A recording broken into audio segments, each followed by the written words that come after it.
Como cada miércoles y viernes, Emanuela Orlandi prepara su bolsa para ir a clases de música. La joven de 15 años vive con sus padres y sus hermanos en Ciudad del Vaticano, donde apenas residen alrededor de 700 personas. Ellos tenían el privilegio de vivir ahí porque el padre, Ercole Orlandi, era empleado del Palacio Apostólico. Para esta familia, al igual que para el resto de sus habitantes, en esta pequeña ciudad regida por la Iglesia, todo es seguridad. La policía italiana recorre las calles durante todo el día. Las aceras están completamente limpias. Los niños corretean a sus anchas y van solos a la escuela sin riesgo alguno. Una ciudad rodeada de una gran muralla de piedra que cierra sus puertas todas las noches a las 9 para preservar aún más la seguridad de sus habitantes. Eran cerca de las 4:30 de la tarde. Aquel miércoles 22 de junio del año 1983, antes de ir a sus clases de música, Emanuela se asomó al salón donde su hermano mayor, Pietro, veía la televisión. La joven le pidió que le acompañara, pero el chico, sin apenas levantar la vista, respondió que tenía cosas que hacer. Una situación que cambiaría completamente el rumbo de la historia de esta familia, tal y como lo recuerda el propio Pietro en una de sus últimas entrevistas. Me acompaña. Me dijo, ¿me acompañas? Anda, ven conmigo, hace mucho calor. Yo no podía, así que le dije que no. En realidad sí podría haberla llevado, pero en ese momento me dio pereza y ahora me pesa muchísimo. Me dispiace tantísimo adesso. Tras terminar las clases de música, Emanuela llamó a su casa. Al parecer, poco antes de entrar a la academia, un hombre se había acercado a ella para ofrecerle un trabajo repartiendo folletos de la marca cosmética Avon. A cambio, la joven recibiría algo de dinero, que no le venía mal, para guardar en su hucha y ahorrar un poco.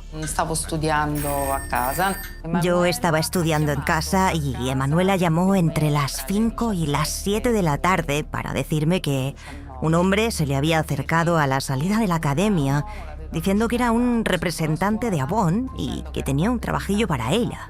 Tendría que repartir folletos de Avon, la marca de cosméticos.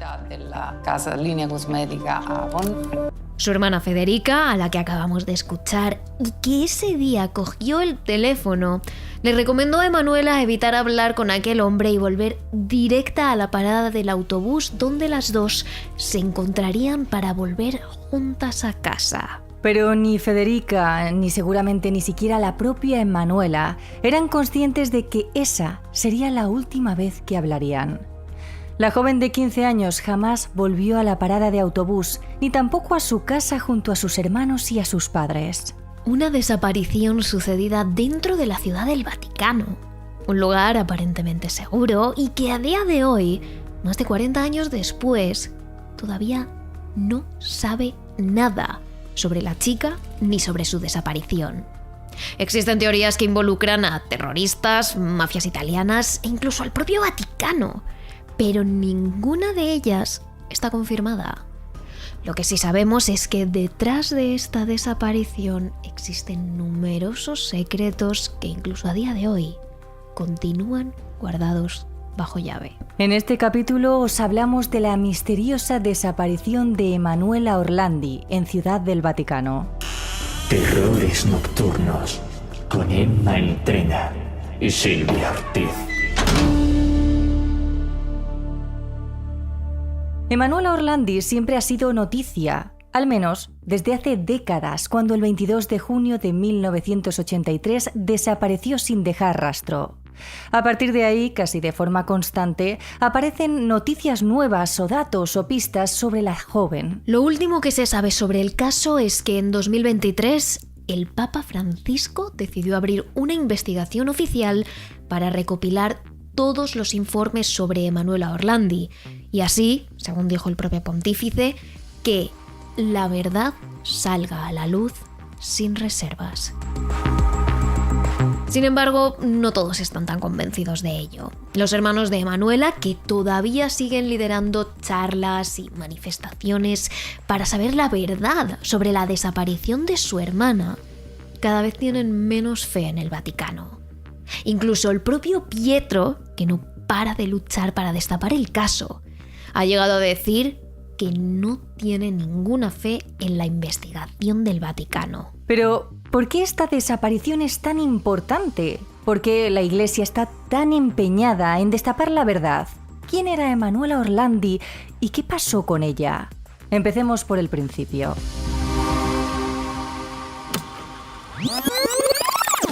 Come un fiore si apre al mattino, attira il mondo, la luce li sguarda. Emanuela Orlandi nació el 14 de enero de 1968. Era la cuarta hija del matrimonio de Ercole Orlandi y María Pezzano. La familia vivía dentro de las murallas del Vaticano porque Ercole trabajaba como funcionario en el Palacio Apostólico. Una chica morena, de pelo oscuro y liso, ojos del mismo color y una altura de alrededor de 1,60 m. A sus 15 años, Emanuela era toda una joven a la que le encantaba pasar el tiempo con sus amigos y, sobre todo, le apasionaba la música. Sobre todo, la música pop. Claudio Baglioni era su cantautor favorito. Y la mayor parte del tiempo la chica se encerraba en su cuarto para escuchar una y otra vez todos sus discos. Por artistas como él, a Emanuela le apasionaba la música y por eso iba a clases de piano, flauta y coro. Precisamente el día que desapareció, ese 22 de junio del 83, volvía de las clases de flauta. Las últimas personas que vieron a Emanuela fueron las compañeras de la academia. Las tres se acercaron andando hasta la parada de bus y Emanuela las despidió allí, en Corso del Rinascimento, una de las calles más concurridas del centro de Roma, a plena luz del día. La idea era que Emanuela hubiera cogido el bus que le llevaba a su casa, donde le esperaba su hermana Federica para ir las dos juntas a pie hasta el piso. Pero por mucho que su hermana esperó y por mucho que llegaron más y más buses a la parada, Emanuela nunca apareció. Al principio los Orlandi pensaron que quizás se había entretenido con sus amigas. Ahora sería tan sencillo como hacer una llamada al móvil para avisar de cualquier imprevisto. Pero antes las cosas no eran así. Sin embargo, cuando el reloj comenzó a marcar las 8, las 8:05... y cuarto, y media, los Orlandi empezaron a alarmarse. Ya no había apenas luz en las calles. Las puertas de la muralla del Vaticano se cerrarían en media hora. ¿Dónde estaba Emanuela? La tensión en aquella casa era tal que hasta el tío de los Orlandi se había acercado para intentar calmar la situación. Él junto a Pietro se subieron en su moto y comenzaron a recorrer las calles del Vaticano y de Roma. Mientras, Ercole, el padre, acudió a la comisaría más cercana para denunciar la desaparición de su hija. Aunque los oficiales le dijeron que esperara al menos un día para denunciar su desaparición. Era una chica del Vaticano, la ciudad donde nunca pasaba nada. Seguro que estaba bien, le dijeron los oficiales. El hombre salió desesperado a la calle en busca de su hija. Tenían que encontrar a Emanuela antes de las 9. Pero por mucho que buscaron, no dieron con ella. Esa noche ninguno de los Orlandi consiguió pegar ojo. La pequeña Emanuela no estaba en casa. Nunca había pasado la noche fuera de su hogar. Era una chica obediente, muy familiar, que siempre cumplía con todos los horarios. Todos estaban seguros de que a Emanuela Orlandi le había pasado algo. Pero tenían la esperanza de dar con ella a la mañana siguiente. Ninguno era consciente de que, por desgracia, lo peor acababa de empezar. A la mañana siguiente, sin saber noticias sobre su hija, Ercole salió directo a la comisaría para denunciar la desaparición de Emanuela. Mientras daba los datos sobre la pequeña y una fotografía de ella, dos agentes se pusieron a hablar entre ellos. Dijeron que esa chica les sonaba. Estaban seguros de que la habían visto la tarde anterior con una bolsa de Avon subiéndose a un vehículo BMW verde antiguo. En cuanto Ercole escuchó esto, les aseguró a los agentes que se trataba de su hija. y les habló sobre la oferta de trabajo que le habían hecho a Emanuela antes de entrar a la escuela de música. Casi al mismo tiempo, los Orlandi publicaron un pequeño anuncio sobre la desaparición de Emanuela en el periódico Il Tempo. Esto junto al número de teléfono de la familia. Esa misma tarde recibieron numerosas llamadas de gente dando diferentes versiones sobre la chica. Pero eran tantas y tan dispares que lo único que sirvió fue para entorpecer la investigación. De hecho, poco después pasó a encargarse de la gestión de las llamadas el abogado de la familia, Gennaro Egidio. Él fue recomendado por el servicio secreto italiano, el cual también se implicó en el caso de la desaparición de esta chica. Los días siguientes, los Orlandi comenzaron a colgar carteles por toda la ciudad. Un cartel con una fotografía en primer plano de Emanuela, seguido de algunos datos como la edad, la altura y rasgos físicos de la chica. A los ciudadanos del Vaticano y alrededores les sorprende que haya desaparecido una chica dentro de las murallas de una ciudad aparentemente tan segura. En cuestión de horas, la desaparición de Emanuela comienza a tener relevancia dentro y fuera del Vaticano. ¿Cómo es posible que desaparezca una chica de forma misteriosa en Ciudad del Vaticano? Pero entre tanto revuelo, una llamada se convierte en la primera pista real sobre el posible paradero de Emanuela Orlandi. El 25 de junio, 3 días después de la desaparición, llama a la casa de los Orlandi un hombre que dice llamarse Pierluigi. Un joven que asegura haber visto a Emanuela en una de las plazas del centro de Roma vendiendo cosméticos de la marca Avon. La única diferencia es que la chica no se hacía llamar Emanuela, sino Bárbara. Así lo cuenta en el documental del caso en Netflix. Tra le tante telefonate bruttissime che arrivarono. Además de todas las llamadas horribles que recibimos una que fue una llamada importante, de un hombre que se presentaba como Pierluigi. Nos dijo que estaba con su novia en Campo de Fiori, cerca de la escuela de música de Emanuela. Nos dijo, encontramos una chica que llevaba una flauta en un bolso y vendía productos de Avon. En cuanto oímos la palabra Avon, lo relacionamos con la llamada de Emanuela. Después de esas llamadas estaba claro que Emanuela no se había escapado. No nos lo creíamos. Si no, esa llamada no tenía una explicación. ¿Por qué iba a llamarnos si no? Pietro, el hermano de Emanuela, recuerda el momento de esa llamada. Todos los Orlandi tenían la esperanza de que se trataba de ella, básicamente porque la oferta de trabajo de Avon no había sido publicada en ningún periódico. Era un dato que nadie sabía a menos que se hubieran encontrado realmente con la mismísima Emanuela. El 27 de junio, otro hombre que se hacía llamar Mario contactó con la familia Orlandi dando una versión similar a la de Pierluigi.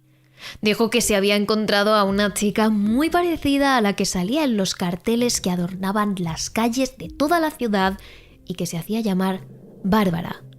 Y sí, que estaba vendiendo productos de Avon. Según contó Mario, Bárbara le confesó que se había fugado de casa, pero que tenía pensado volver para la boda de su hermana. Ese era otro de esos datos que nadie sabía, solo la propia Emanuela. Efectivamente, su hermana mayor, Natalia, se iba a casar en septiembre y eso, sumado a lo de Avon, todo encajaba. Se trataba de Emanuela, pero ¿por qué se hacía llamar Bárbara? Pero lo que de verdad marcaría un antes y un después en la desaparición ocurrió el domingo 3 de julio, cuando durante el Ángelus, en la Plaza del Vaticano, el Papa Juan Pablo II dedicó unas palabras al caso de Emanuela Orlandi. Quiero expresar mi apoyo más sincero a la familia Orlandi, que sufre por su hija de 15 años, Emanuela, quien no ha vuelto a casa desde el miércoles 22 de junio. Comparto la ansiedad y la angustia de los padres sin perder la esperanza en el sentido de humanidad de los responsables de este caso. Los responsables de este caso. Esas habían sido las últimas palabras del Papa. A esas alturas, todavía había agentes que pensaban que Emanuela se había fugado de forma voluntaria. Y más aún después de las llamadas de esos hombres, Pierluigi y Mario, que decían haber hablado con Emanuela, la cual había huido voluntariamente de casa y ahora se hacía llamar Bárbara. ¿Por qué entonces el Vaticano se refería a terceras personas? ¿Qué sabía la Iglesia que no sabían el resto de ciudadanos? Desde el momento en el que el Papa dedicó unas palabras al caso, ya no solo se hizo importante a nivel nacional, sino también a nivel internacional. Que el pontífice dedicara unos segundos de su discurso al caso de Emanuela Orlandi era algo muy impactante, incluso para la propia familia, a la que le costó creerse que alguien tan relevante como el Papa estuviera hablando de ellos. Lo que no sabían es que más adelante el mismísimo Juan Pablo II iría a casa de los Orlandi para mostrarles su apoyo. Tan solo 2 días después de este acontecimiento, el 5 de julio, llegó otra llamada anónima. Era otro hombre. Este tenía acento inglés y por eso le apodaron como el americano. Porque él en ningún momento quiso dar ni su nombre ni un seudónimo. El americano dijo ser integrante de una organización a la que también pertenecían Pierluigi y Mario, y por primera vez habló de un secuestro. Dijo que Emanuela había sido raptada por su banda y que la tenían escondida en un lugar que jamás descubrirían.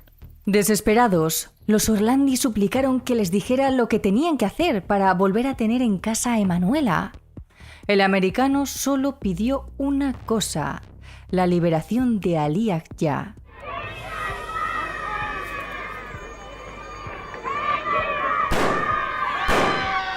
Mehmet Ali Agca era un ciudadano turco que 3 meses antes había tratado de asesinar al Papa. Ocurrió mientras este recorría la plaza del Vaticano en su papamóvil, saludando a todos sus fieles. Entre el bullicio de la multitud, a las 17:17 horas exactamente, se escucharon 4 disparos que resonaron por toda la plaza.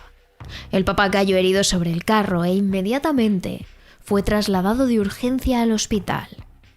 Por suerte, consiguió sobrevivir gracias a la rápida actuación de su equipo y de los profesionales sanitarios. Desde entonces, Agca fue llevado a la cárcel y condenado a cadena perpetua, aunque en el año 2000 acabó siendo liberado. Sin embargo, en el año 1983 todavía seguía entre rejas y parece ser que la liberación de este asesino traería consigo la vuelta a casa de Emanuela. Al principio, la familia Orlandi se sintió impotente.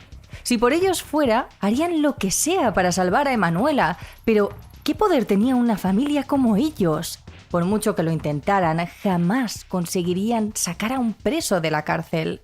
Y menos a alguien que había intentado acabar con la vida del Papa. Según pasaron las horas y los días, la familia llegó a pensar que el americano se había inventado lo de Emanuela. Querían pruebas que de verdad demostraran que esa banda tenía retenida a la chica. Y así se lo dijeron al hombre cuando volvió a llamar a los Orlandi.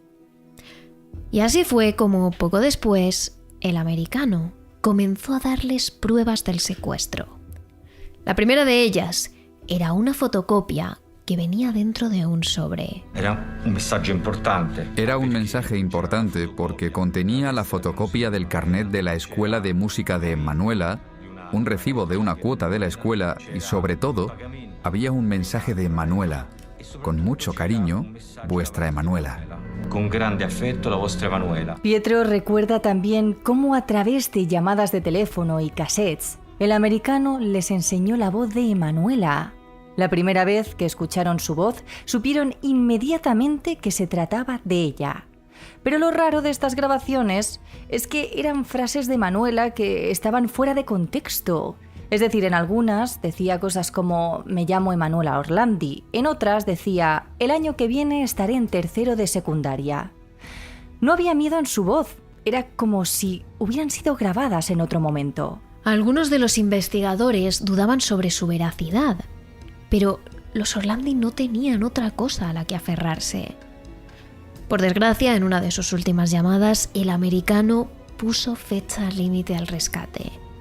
O liberaban a Liag ya antes del 20 de julio, o Emanuela Orlandi moriría. Los días pasaron y como tenían los Orlandi, no podían hacer nada para conseguir que Emanuela volviera sana y salva a casa. Mientras, los abogados, los periódicos y las agencias de noticias no dejaron de recibir mensajes del americano, incluyendo más pruebas, como otra cinta de audio en la que se escuchaban lamentos y gemidos de una chica que podría ser Emanuela. En él, la joven decía palabras como duele o expresiones como Dios mío.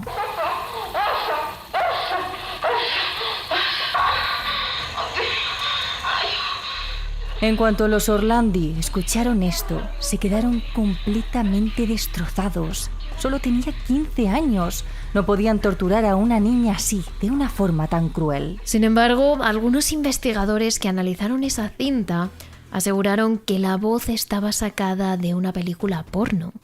Cada vez tenían más dudas de que el americano tuviera retenida a Emanuela, o de ser así, de que la joven estuviera viva. Llegado el 20 de julio, los Orlandi esperaron temerosos a la llamada o a cualquier tipo de aviso por parte de la banda. Sabían que ese día era el último que mantendría con vida a Emanuela. Pero por mucho que esperaron, no recibieron nada. Y es ahí cuando tanto el abogado de la familia como algunos de los profesionales que investigaban el caso les dijeron a los Orlandi que tenían la sensación de que Emanuela todavía estaba viva. Pasaron los días y las llamadas y pistas dejaron de llegar hasta el 4 de agosto. Había pasado más de un mes desde la desaparición de Emanuela. Todos los medios abrían con la noticia. ¿Qué había sido de la chica?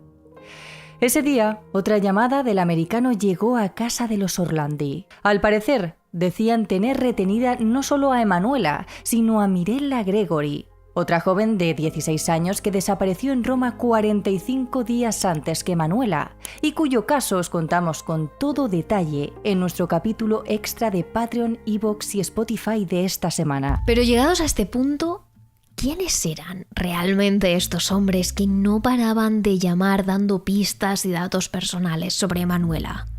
¿Qué relación tenían con el asesino Ali Agca que intentó acabar con el Papa? Hubo quienes los relacionaron con una banda terrorista internacional, decían que pertenecían a los rusos, concretamente a la KGB.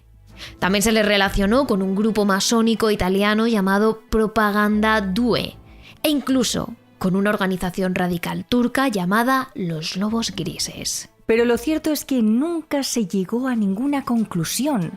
De hecho, a día de hoy, tras haber analizado detenidamente las llamadas de teléfono, expertos en el análisis de voces junto con varios informáticos han llegado a la conclusión de que el americano no era un mismo hombre en la llamada. Es decir, eran más personas, no se sabe cuántas ni por qué. Pero decían tener a Emanuela y eso, para la familia Orlandi, era lo único que importaba.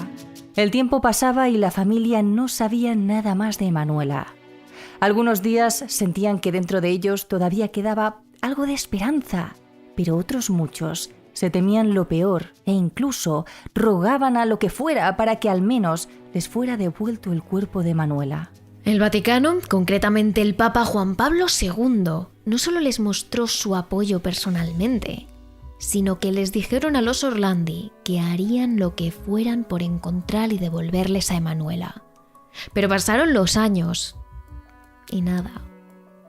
El Vaticano, siendo una organización con tanto peso y poder en Italia y en general en el mundo, era raro que no pudiera hacer absolutamente nada.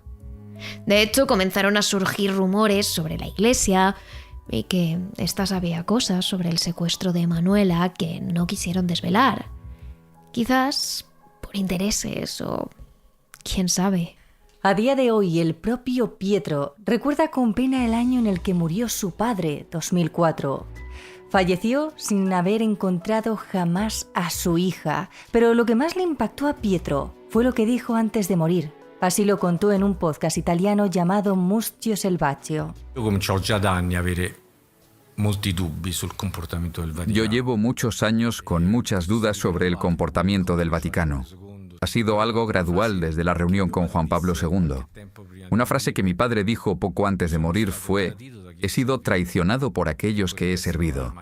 Puede parecer algo normal, pero conociendo a mi padre, dicho de mi padre, es como la prueba de fuego. Tal vez se había dado cuenta de algo que no sé, pero escuchar a mi padre decir «he sido traicionado por aquellos que he servido» significa tanto para mí como prueba.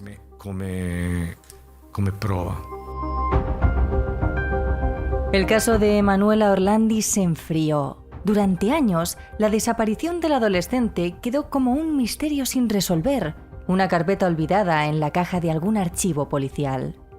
Y pasarían años hasta que surgiera una nueva pista. Y no lo hizo gracias a la policía, sino a la prensa. El 11 de julio de 2005, el programa Chi l'ha visto, la versión italiana de nuestro famosísimo Quién sabe dónde, recibió una interesante llamada anónima de alguien que decía tener pistas sobre el caso Orlandi. La persona al otro lado de la línea parecía no querer dar demasiados detalles, quizás porque sabía de las implicaciones que tendrían sus palabras.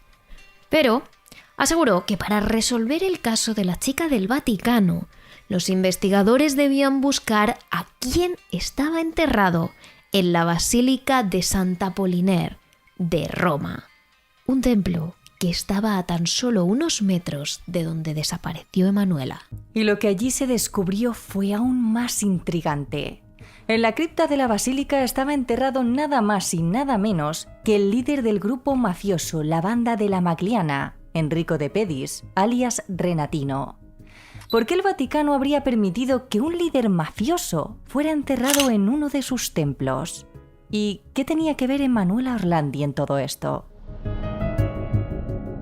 Bien, la voz tras esa llamada anónima sugirió que el cardenal Poletti, que era nada más y nada menos que el presidente de la Conferencia Episcopal Italiana y cardenal vicario de la diócesis de Roma, permitió que De Pedis fuera enterrado en la basílica, porque el mafioso le había hecho un favor, y ese favor tenía que ver con el secuestro y la desaparición de Emanuela Orlandi.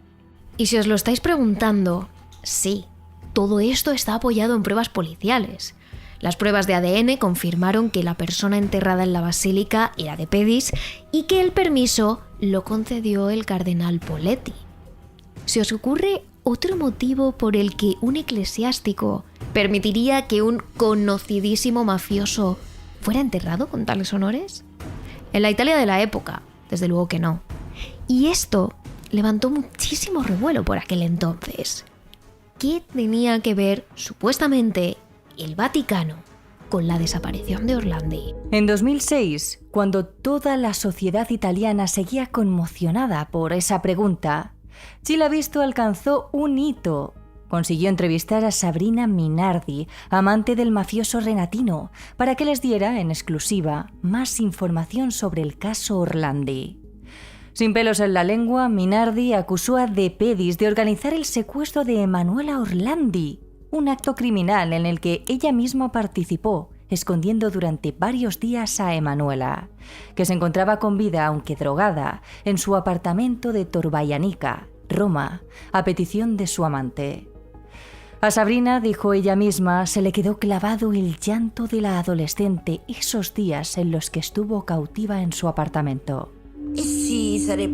Emanuela estaba en su cuarto. Estuvo ahí todo el día. Yo la oía llorar, pobrecita. Me duele mucho cuando lo pienso, pero se lamentaba mucho. Sabrina sabía entonces que lo que estaba haciendo estaba mal, aunque no era consciente de hasta qué punto. Tenía tan solo 22 años, mantenía una relación abusiva y tóxica con el líder de una mafia que la hacía sentir manipulada, sumisa, casi un maniquí, dijo ella. Y además había entrado en un mundo de drogas y de negocios turbios que no le permitía huir. Así se excusó al menos ante la Fiscalía italiana. Tras varios días, según ha contado ella misma en el último documental del caso, De Pedis la pidió que llevara a Emanuela Orlandi a una gasolinera cercana donde alguien vendría a recogerla. Lo que Sabrina no esperaba es que ese alguien fuera un miembro del clero del Vaticano. C'era una Mercedes targata Città del Vaticano nera. È sceso un Había un prete Mercedes vestito negro con matrícula de Ciudad del Vaticano. Salió un sacerdote vestido como tal, con una sotana abotonada y un sombrero de ala ancha. Cogimos a la chica y la subimos a su coche. Volví al Val Giancolo y le dije a Di Petri: ¿en qué movida me has metido? Primero Torvaianica y ahora esto. Es Emanuela Orlandi. No necesito carteles en la calle que me lo digan. No soy tonta. Y él me dijo: Sabri, es todo un juego de poder, ¿lo entiendes? Yo no le respondí. ¿Lo sabías? Que tenía tratos en la iglesia, con el Vaticano, con personas importantes. con persone anche importanti.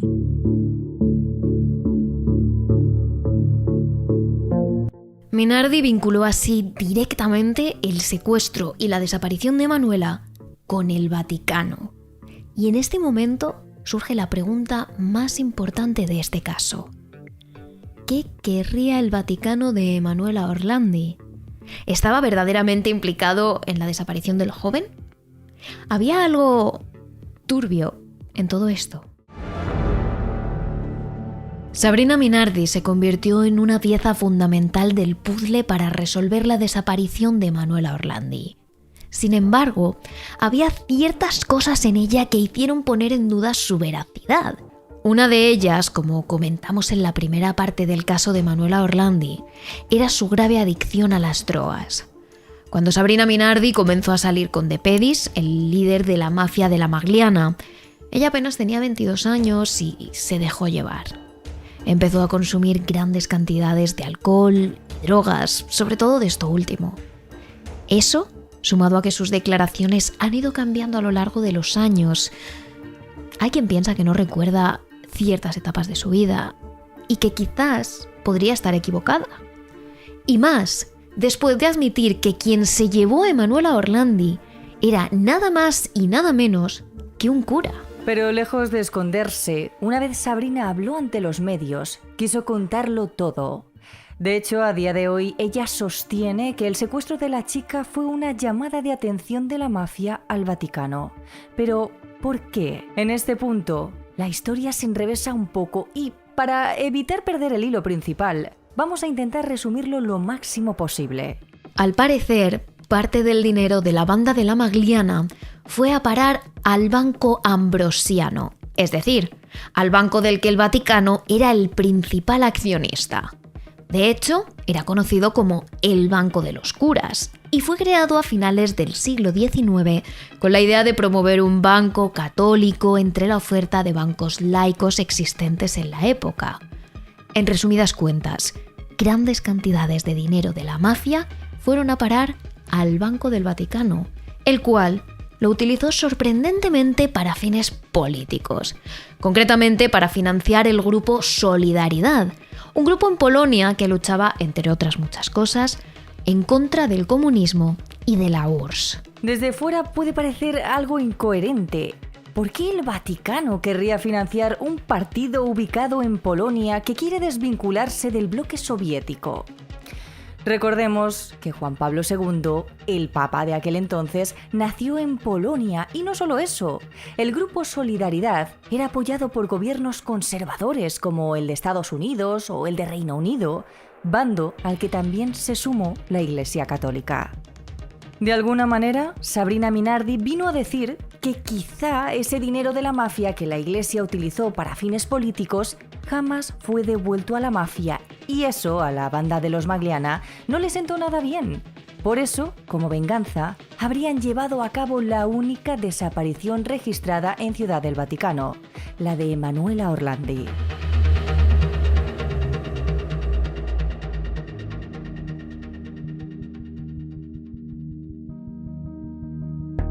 Aunque esta es una de las teorías más mencionadas, hay quienes piensan que la cosa no tiene tanto que ver con esto. Es más, el propio hermano de Emanuela, Pietro Orlandi, piensa que el líder de la banda solo era un peón más que manejaba a alguien de dentro del Vaticano. Y es aquí cuando hablaríamos de una de las hipótesis más turbias que existen alrededor del caso de Manuela Orlandi. A lo largo de los años hay quienes piensan que el secuestro fue algo distinto a cómo se pintó en un principio. Recordemos que la chica fue vista por última vez a plena luz del día en Corso del Rinascimento, una de las calles más concurridas de Roma. Si se tratara de un secuestro donde se mete a la fuerza a una chica en un coche, o no tanto así, sino bajo la influencia de las drogas, por ejemplo, alguien tendría que haberlo visto. Es muy descarado. Por eso se comenzó a barajar la idea de que quizá la joven se hubiera ido por voluntad propia con alguien que conocía y fuera esa persona la que posteriormente la habría secuestrado. En 1993, el cardenal Silvio Oddi hizo algunas declaraciones sobre el caso de Manuela Orlandi que hicieron saltar todas las alarmas. Dio a entender que días después de la desaparición de Manuela, escuchó una conversación entre dos agentes del Vaticano, dos gendarmes, que habían visto a la chica regresar al Vaticano la noche de su desaparición dentro de un coche de lujo. Puedo decir solo lo que escuché en ambiente eclesiástico y que muchos saben. Manuela, aquella tarde, terminada la lección de música, volvió a casa, a la ciudad del Vaticano. Fue vista llegar a bordo de un automóvil de lujo que no atravesó la puerta de Santa Ana. Una declaración algo ambigua, pero que para muchos fue clave. De hecho, Silvio Oddi dijo además que los gendarmes no llegaron a verle la cara al conductor del coche. Tenían la impresión de que había aparcado a unos metros de distancia para no ser reconocido.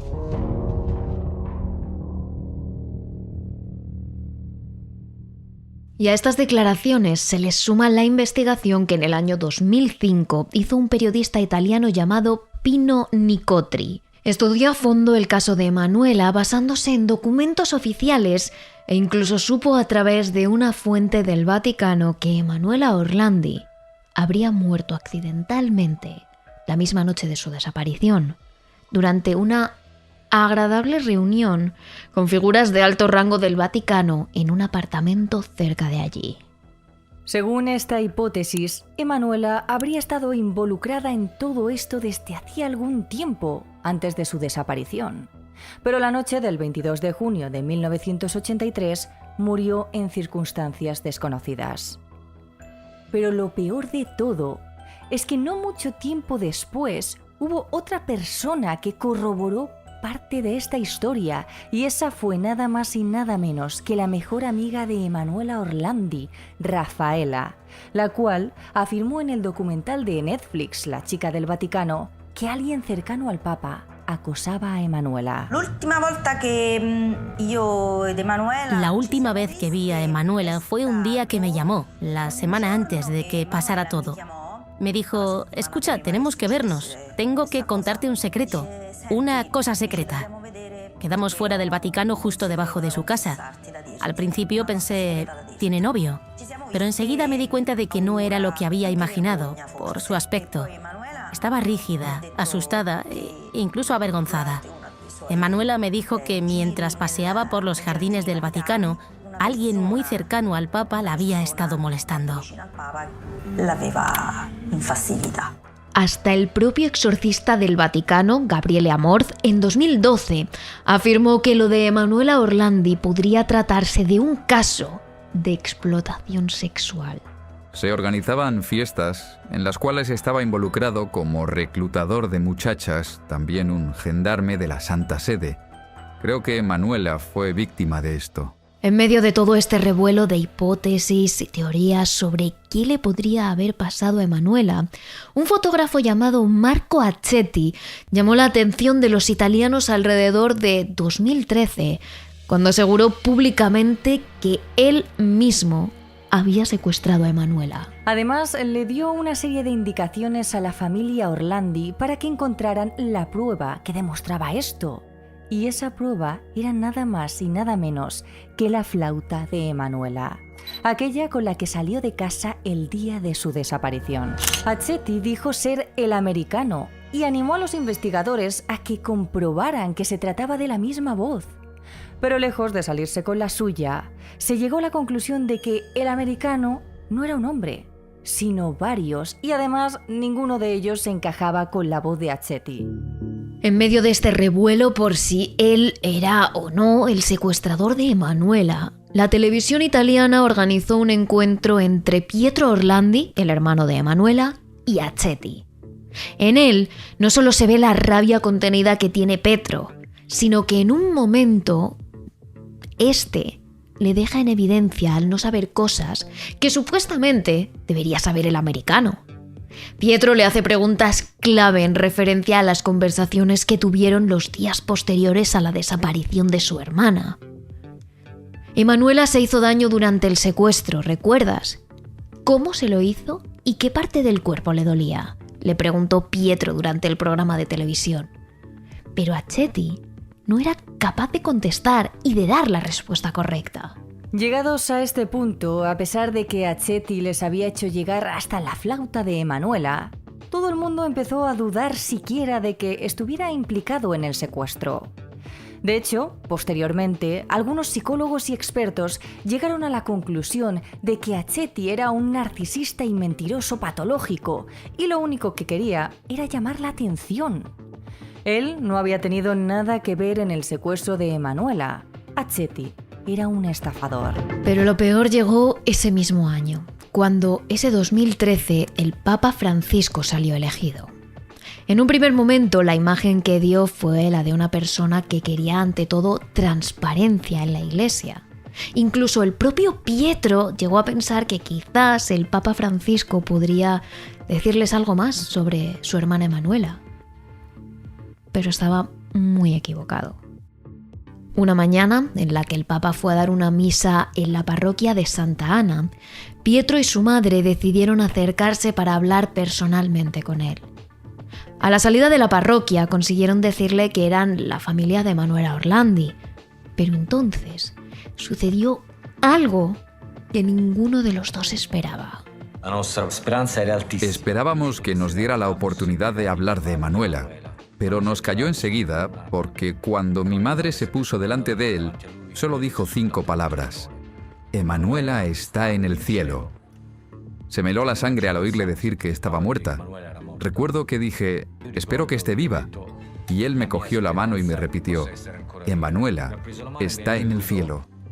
Emanuela está en cielo. Pero lo peor es que según han ido pasando los años, más y más cosas extrañas alrededor de la desaparición de Emanuela se han sumado a la historia. Hemos hablado de mafias, de posibles tensiones entre estas y el Vaticano, de un supuesto caso de pederastia relacionado con la Iglesia, y cuando pensábamos que esto no podía empeorar, lo hace. En 2012, un año antes del encuentro entre Pietro y el Papa Francisco, sale un escándalo que marca un punto de inflexión en el Vaticano, el conocido como Vatileaks. Una filtración de documentos confidenciales que guardaba el Vaticano salen a la luz. Se destapan tramas de corrupción y otras muchas cosas que ensucian considerablemente la imagen de la Iglesia. Pero entre tanto documento aparecen unos papeles que tienen relación con lo que tratamos aquí, con el caso de Emanuela Orlandi. El informe en cuestión se titula Informe sumario sobre los gastos sostenidos por el Estado de la Ciudad del Vaticano para las actividades relativas a la ciudadana Emanuela Orlandi, con fecha de marzo de 1988. 5 páginas de un documento que al parecer, según salía numerado, tendría que tener más de 950 páginas, donde se desglosan una serie de gastos que datan del año 83, año en el que desapareció Emanuela, hasta el 97, donde hay partidas para la manutención, alojamiento y una dirección ubicada en una calle de Londres. Es decir, según estos documentos, en caso de ser reales, estarían reflejando algo muy grave. Estos papeles vendrían a decir que Emanuela Orlandi fue trasladada a Londres, donde al menos estuvo siendo mantenida por la Santa Sede hasta el año 97, más de 10 años después de su desaparición. La dirección del alojamiento, además, corresponde con una congregación religiosa que tiene un estrecho vínculo con el Vaticano. Pero la cosa no queda aquí. El último gasto, que data de ese año, del 97, hace referencia, y citamos textualmente, al traslado final de Emanuela Orlandi de vuelta a Ciudad del Vaticano. Un traslado que algunos investigadores interpretan como un posible fallecimiento de Orlandi y que sus restos hubieran sido llevados de nuevo al Vaticano. Pietro solo tiene una forma de definir todo lo que escondía la iglesia. Cuando preguntábamos algo, se ponían a la defensiva. No tuvimos nada que ver, no hemos hecho nada. Si lo que ponen estas 5 páginas es cierto, en mi opinión es maldad. Es maldad e indiferencia ante el dolor de los demás. Sin duda, el hecho de encontrar estos documentos marcó a la familia Orlandi por completo. El padre tenía razón. Había sido traicionado por aquellos a los que toda su vida había servido. Yo llevo muchos años con muchas dudas sobre el comportamiento del Vaticano. Ha sido algo gradual desde la reunión con Juan Pablo II. Una frase que mi padre dijo poco antes de morir fue: «He sido traicionado por aquellos que he servido». Puede parecer algo normal, pero conociendo a mi padre, dicho de mi padre, es como la prueba de fuego. Tal vez se había dado cuenta de algo que no sé, pero escuchar a mi padre decir «he sido traicionado por aquellos que he servido» significa tanto para mí como prueba. En medio de este revuelo sucedió algo más que hizo que todo el país pusiera el foco en el caso de Emanuela. Y es que Pietro recibió un mensaje anónimo de alguien que le dijo textualmente: «Si quieres encontrar a Emanuela, busca donde mira el ángel». Se refería a un ángel colocado en una de las lápidas de uno de los cementerios del Vaticano. Y después de todo lo que había pasado, Pietro llegó a pensar seriamente que quizás el cuerpo de su hermana estuviera ahí. Pidió permiso a la iglesia para destapar una lápida sin nombre que señalaba el ángel de piedra. Ese día, el 11 de julio de 2019, todos los medios y centenares de curiosos se arremolinaron en las puertas del cementerio. Todo el mundo se preguntaba si al fin, de una vez por todas, se encontraría el cuerpo de Emanuela Orlandi. En cuanto se destapó la tumba, los investigadores encontraron una especie de cripta de 3 metros por 3 metros donde había varias lápidas. Fueron levantando una a una y, por desgracia, allí no encontraron nada.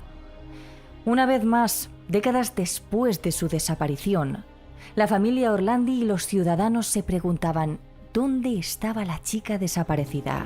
Sumado a esto, poco después de la elección del Papa Francisco, otro dato importante salió a la luz. Este lo dio Carlo Maria Viganò, un catedrático bastante mediático por mostrar sus ideas negacionistas del COVID y ser un fiel opositor del Papa Francisco.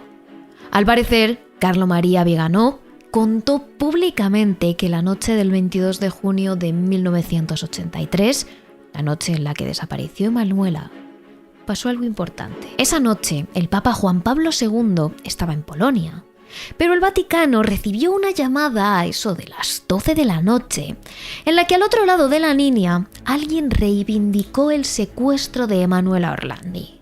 En caso de ser así, la noche en la que Emanuela no volvió a casa, el Vaticano ya sabía de su desaparición.